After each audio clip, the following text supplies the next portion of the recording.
또 함께한 여러분들에게 넘치기를 소원합니다.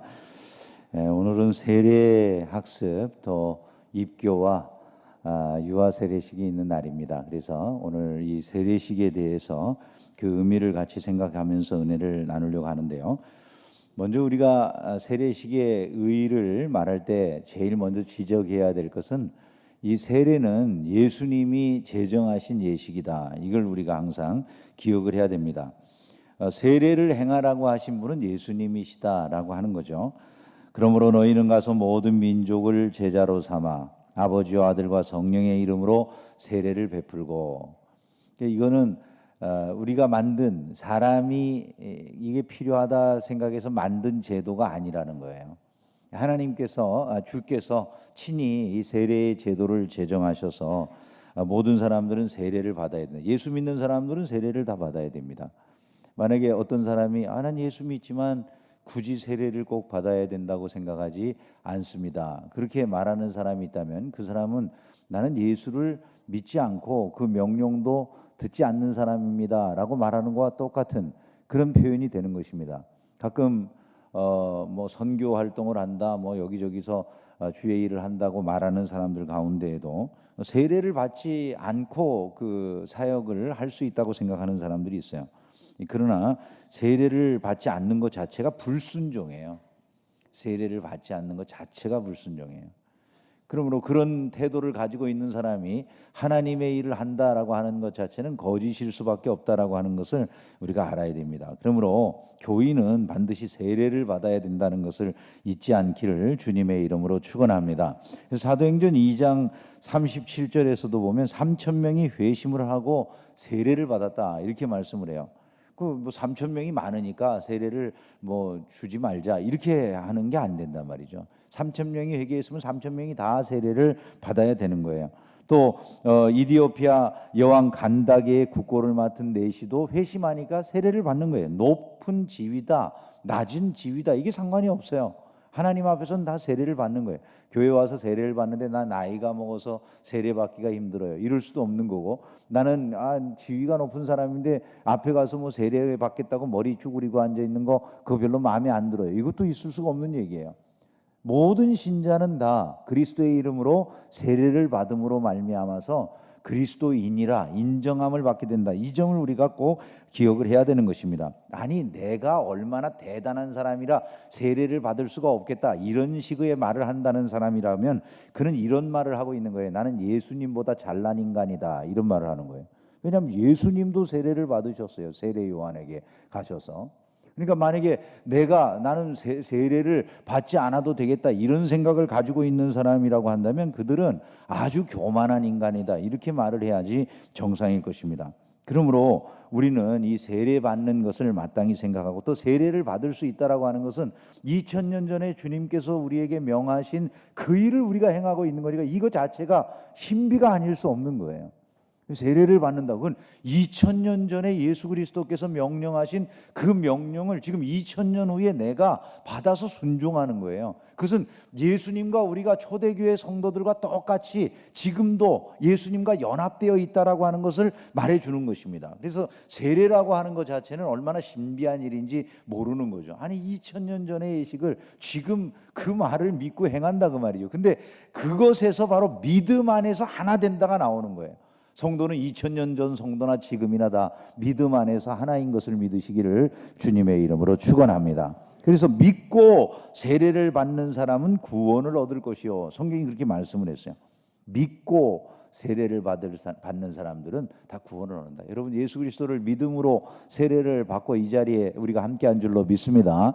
그것이 바로 우리의 구원의 가장 필수적인 것이다. 이것을 우리가 알아야 되는 거예요. 세례 자체가 우리를 구원하는 것은 아니나 세례가 가지고 있는 의미 자체가 구원을 확증해 주는 것이에요. 왜냐하면 세례를 받는다는 것 그 행위 자체는 내가 예수 그리스도의 말씀을 따른다는 것이 되는 거고, 나는 예수 그리스도의 말씀을 소중히 여긴다는 것이 되고, 예수 그리스도의 말씀 안에서 2000년 전 성도들과 하나 된다라고 하는 이런 다양한 의미가 그 안에 내포되어 있다라고 한다면은 이 세례를 받는 행위 자체는 그 자체로 심각한, 아주 매우 심각한 신앙 고백이 될 수 있다, 이렇게 말할 수가 있는 것이죠.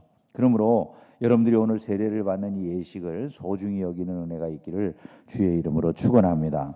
두 번째, 세례는 죄 씻음에 대한 표식이에요. 죄를 씻음 받았다.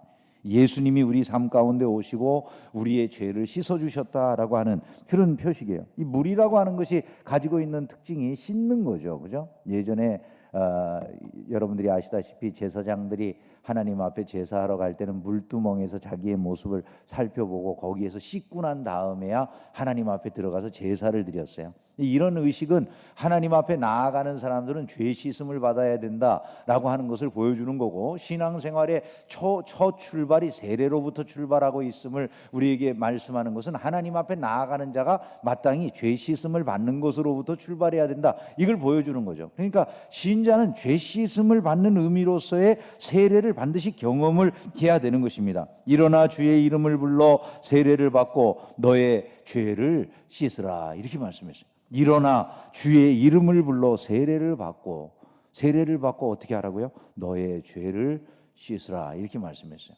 그러므로 우리가 이 세례를 받는 행위 자체는 죄 씻음이다라고 하는 것을 기억을 해야 돼요. 머리에 물이 부어졌을 때 이 물의 의미를 그렇게 우리가 생각하는 거죠. 나의 죄를 마치 주께서 주홍빛 같은 내 죄를 이 물로 깨끗하게 씻으신다, 이런 생각을 가지면서 우리가 그 세례를 받는 거예요. 그것을 인치는 것이다, 이것을 우리가 알아야 됩니다. 세례를 받고 정식 교인으로 출발하기 위해서 우리가 성경을 알아야 되고 다른 것을 깨달아야 되고 그런 거 아닙니다. 세례를 받는 그 순간에 이미 그는 믿음으로 세례를 받을 때 이미 구원받은 하나님의 사람이다라고 하는 것을 잊으면 안 되는 것이죠. 우리가 세례를 줄 때 항상 삼위일체 하나님의 이름으로 세례를 주잖아요, 그죠? 그러니까 성부와 성자와 성령의 이름으로 세례를 준다. 그것은 말이죠, 이건 대단한 의미를 가지고 있는 거예요. 우리가 세례받는 이 자리에 삼위 하나님이 역사하신다, 이런 의미가 되는 거죠. 그러므로 오늘 이 예식 자체는 우리에게 매우 귀중한 예식이 아닐 수가 없는 것입니다.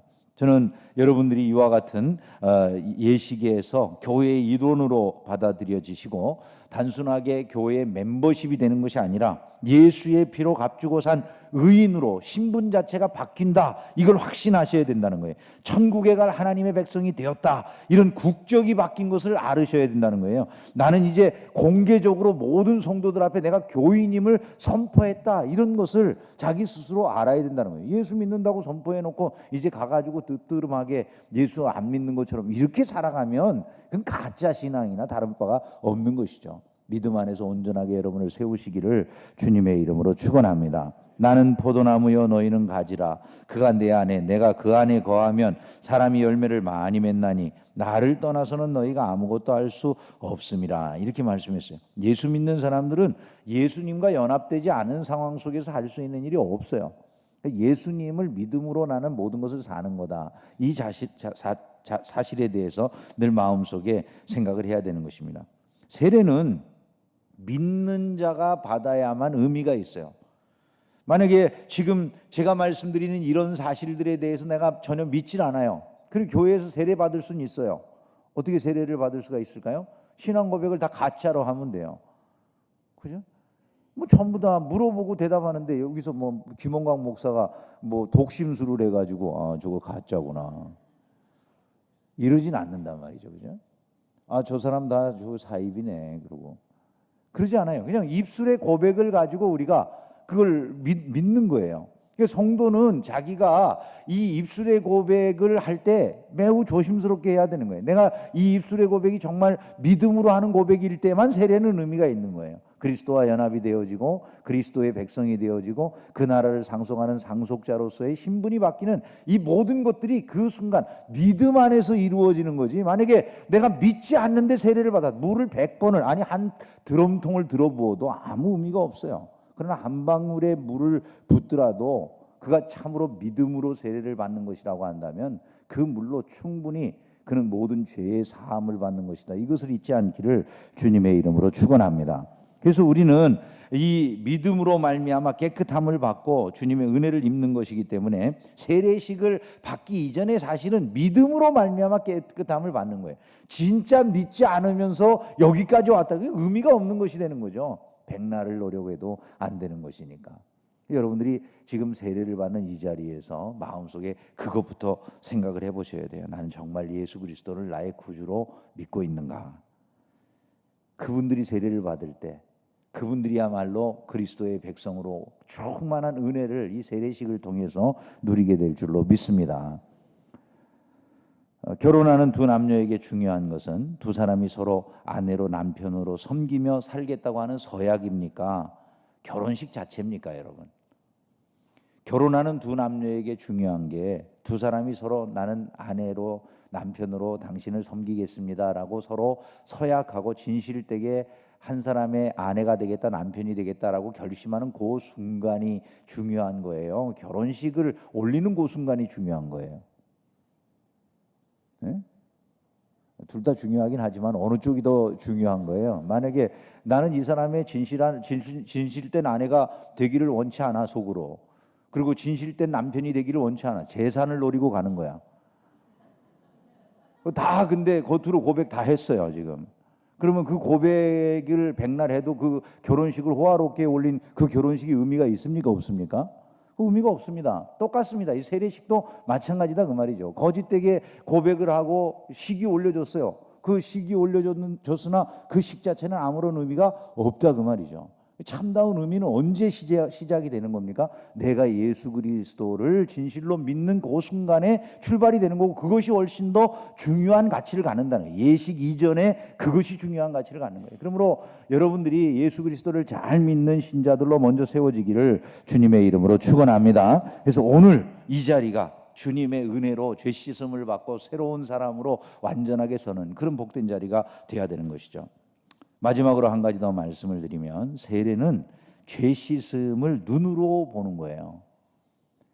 우리가 죄 씻음을 받았습니다, 이렇게 이제 알고는 있지만은 공개적으로 이 사람은 하나님의 은혜로 죄 사함을 받은 우리 중에 한 사람입니다, 의인이 된 우리 중에 한 사람입니다 라고 하는 것을 모두가 다 눈으로 보는 상황에서 확인하는 거예요. 그러니까 물을 붓는다라고 하는 그 순간에 모두가 우리가 같이 보면서 저 사람은 죄 씻음을 받은 하나님의 사람이야, 이렇게 서로 알게 된다, 인지하게 된다 그 말이죠. 지금은 누가 세례를 받는다고 죽이지를 않잖아요, 그죠? 그러니까 사람들이 아무나 다 세례를 받아요. 근데 옛날에는 세례를 받는 것 자체는 자기의 목숨을 내놓을 것을 각오하지 않으면 세례를 못 받았어요. 그러죠. 저 사람이 자기가 신앙인이라고 하는 순간에 자기 유대인들의 공동체 속에서 쫓아내버릴 수도 있고, 이 사람을 돌로 칠 수도 있는 그런 위기 상황에서 누가 쉽게 내가 예수 믿는 사람입니다 세례 받겠습니까, 여러분? 세례를 받는다고 하는 것은 자기가 그만큼 이미 모든 것을 거기에 걸었다라고 하는 그런 의미가 되는 것이거든요. 그래서 세례를 받을 때 실제 진실된 세례를 받는 사람은 그 세례 받는 그 자리가 어떤 자리가 되냐면 눈으로 죄 씻음을 확인하는 자리가 되는 거예요. 오늘 여러분 이 자리가 우리 모두가 다 눈으로 죄 씻음을 확인하는 자리가 되기를 주님의 이름으로 축원합니다. 축원합니다. 하나님이 내가 너희를 구원하겠다고 약속하는 그것으로 하나님이 행하실 수 있는 일은 충분할 거예요. 근데 하나님께서 굳이 그런 약속만 하시는 게 아니라 예를 들어 아브라함과 언약을 맺으신 다음에 내가 너의 백성을 이렇게 번성하게 해줄게, 그걸로 그냥 하나님이 끝나시지 않고 굳이 횃불 사이로 횃불로 고기 사이를 지나가 주시는 거예요. 그것이 뭡니까? 눈으로 보여주시는 거예요. 눈으로 보여주시는 거예요. 이 세례라고 하는 의식이 마치 그와 같이 하나님의 구원하심을 눈으로 보게 해주시는 은혜라는 것을 믿으시기를 주님의 이름으로 축원합니다. 그래서 세례라고 하는 그 자체에 마력이 있어서가 아니라 진실된 믿음의 고백을 가지고 세례를 받을 때 세례는 가장 강력한 효력을 우리에게 발휘하는 것이다. 이걸 기억을 해야 될 것입니다. 세례는 마지막이 아니라 시작이에요. 마지막이 아니라 시작. 너희는 가서 모든 민족을 제자로 삼아 세례를 베풀고 내가 너희에게 분부한 모든 것을 가르쳐 지키게 하라. 그러니까 세례를 받고 난 다음이 더 중요해요. 세례를 받고 난 다음에 어떤 일이 필요한 겁니까? 주의 말씀을 가르침을 받고 다 따라서 지키는 일을 해야 된다, 이런 말씀이잖아요. 자녀가 된 본분의 시작은 세례 받고 난 다음부터 자녀된 본분의 삶이 시작되는 거예요. 그래서 이것은 우리가 세례를 받음으로 나 이제 구원 받았어요, 하나님 땡큐 베리 마치, 이렇게 끝나는 게 아니에요. 그 다음이 이제 내가 정말 구원받았으면 구원받은 신자로서의 삶에 들어가야 된다. 이것을 우리가 인식을 해야 되는 거죠. 가르쳐 지키게 하라. 세례는 신앙생활을 가르치고 지키게 하기 위해서 받는 것이다. 이것을 우리가 기억을 해야 되는 것입니다. 여러분이 이제 새로운 피조물이 되고 새로운 변화를 받았어요. 여러분들이 가르쳐 지키도록 배워야 될 가장 중요한 핵심은 무엇입니까? 세례를 받고 난 다음에 여러분들이 교회에서 가르침을 받고 지켜야 되도록 교육받아야 될 내용이 뭐라고 생각하세요? 세례받은 신자들은 이제 앞으로 무엇을 요구받는 사람들이라고 여겨지십니까? 바로 예수 그리스도의 삶을 본받는 것입니다. 신자는 다 똑같아요. 목사부터 시작해가지고 교회의 모든 유치부 어린아이들에 이르기까지 교회의 모든 신자는 다 똑같이 일관되게 예수 그리스도를 본받는 게 그 삶의 목표예요. 다른 것이 없어요, 교회는요. 그래서 여러분들이 지금부터 해야 될 삶은 그것이다. 주님을 본받는 삶이라고 하는 것을 기억을 하셔야 됩니다. 여러분들이 신앙생활을 잘하기 위해서 두 가지만 말씀을 드리고 맺겠습니다. 먼저 교회 생활 잘 하셔야 돼요. 교회 생활 잘 하셔야 돼요. 학습을 받고 세례를 받고 입교를 하고 유아 세례자가 되고 그 다음에 교회 생활하고 아무런 상관없이 살아가는 것은 무슨 축복의 이유가 되겠습니까? 아무것도 아닙니다. 그것은 교회 생활을 잘해야 돼요. 이 세례를 받는 것은 교회 공동체 안에 받아들여지기 위함이에요. 교회 공동체 안에 받아들여진 사람이 공동체의 일원으로 서지 않는다면 세례가 무슨 의미가 있겠습니까? 그죠? 내가 교회 공동체의 일원으로 받아들여지는 그 예식에 참여했다면 그 다음에 해야 될 일은 내가 교회 생활 잘해야 된다. 이것이 우리 안에 있어야 되는 거죠. 두 번째가 선교적인 삶을 살아야 되겠다. 이런 생각 가지셔야 돼요. 땅끝까지 이르러 내 복음의 증인이 되라. 그리고 세례를 주어서 예수님은 또 자기 백성들을 파송하셔요. 그죠? 세상에 보내셔가지고 세상의 모든 사람들을 구원하라 하신다라고 하는 것을 우리가 잊으면 안 되는 것이죠. 이것이 저와 여러분들에게 주어진 신앙생활의 명령인 것을 잊지 않고 그와 같은 삶을 함께 살아가시기를 주님의 이름으로 축원합니다. 함께 기도하겠습니다. 귀하신 아버지